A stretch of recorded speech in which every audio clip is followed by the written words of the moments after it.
تا حالا فکر کردید که چرا آقایون صبحها با نعوذ بیدار میشن؟ جالبه بدونید که این موضوع فقط به رویاهای اروتیک یا افکار جنسی مربوط نمیشه. نعوذ صبحگاهی در واقع بخشی طبیعی از فیزیولوژی مردان است.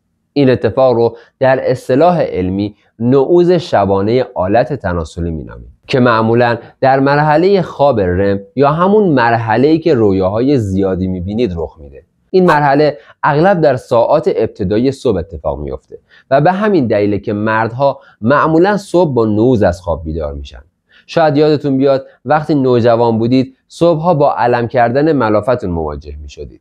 ولی سوال اینجاست، بعد از نوجوانی چه چیزی نرمال محسوب میشه؟ بریم ببینیم که تحقیقات چی میگن. درود به فارسی زبانان دنیا. سیاوش هستم، کارشناس آزمایشگاه بالین با بیش از 10 دهه فعالیت در زمینه‌های بالین و درمان در خدمت شما هستم. اولین مطالعه در این زمینه در سال 1975 انجام شد. محققان 125 پسر و مرد سالم بین سنین 3 تا 79 سال رو به یک آزمایشگاه خواب آوردن. اونها به دستگاه‌هایی وصل شدن که امواج مغزی، حرکت چشم‌ها و تغییرات اندازه آلت رو هنگام خواب ثبت می‌کرد. هر فرد باید 3 شب در آزمایشگاه میموند و داده‌های شب دوم برای دقت بیشتری تحلیل می‌شد. فقط افرادی وارد مطالعه شدند که مشکل خواب یا نعوذ نداشتند و هیچ دارویی هم مصرف نمی‌کردند که روی نتیجه تأثیر بذاره.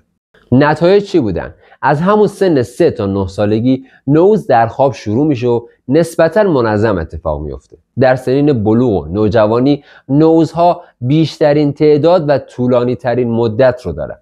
در این دوران حدود 40% از زمان خواب همراه با نعوذه. متوسط طول هر اپیزود 40 دقیقه است. بعد از بلوغ این درصد به 20% از کل زمان خواب کاهش پیدا میکنه.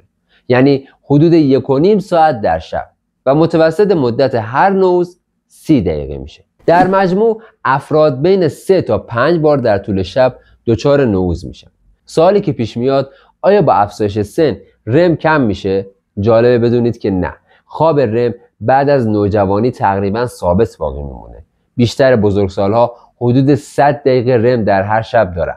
رم یکی از مراحل اصلی خواب انسانه که معمولاً با رویا دیدن، فعالیت شدید مغز و حرکت سریع چشم‌ها زیر پلک‌ها همراه میشه. یک مطالعه جدیدتر هم انجام شده که میگه 40 مرد سالم و فعال جنسی بین 20 تا 60 سال وارد مطالعه شدن. هیچ کدوم دچار اختلال جنسی یا مشکلات خواب نبودن و دارویی هم مصرف نمی‌کردن. در بیمارستان دستگاهی خاص نعوذهای شبانه‌شون رو ثبت کرد.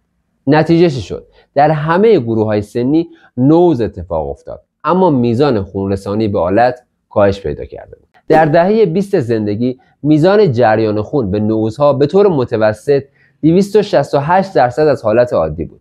در حدود سن 50 سالگی این عدد به 200% رسید.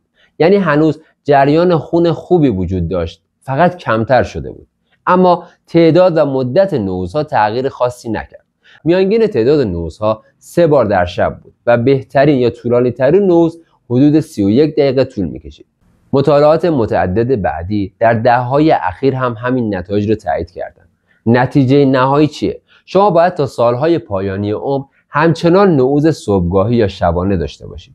البته تعداد و شدت نعوذها بعد از نوجوانی کمی کاهش پیدا میکنه، اما نباید کاملا ناپدید بشه. حالا شما بگید، آیا هنوز نعوذ دارید؟ لطفاً سنتون رو بنویسید و بگید چند بار در شب نعوذ دارید.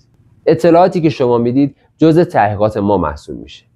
حالا اگر متوجه شدید که اصلا صبحها نعوذ ندارید یا خیلی کم اتفاق میفته، وقتشه که به وضعیت بدنتون توجه کنید.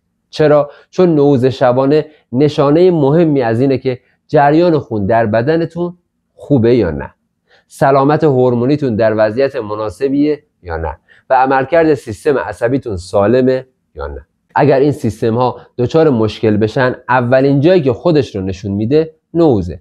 ممکنه بعدش متوجه مشکلاتی در نعوذ هنگام تحریک جنسی هم بشید یا نشونه‌هایی از کاهش تستوسترون هم ببینید. پس باید چیکار کرد؟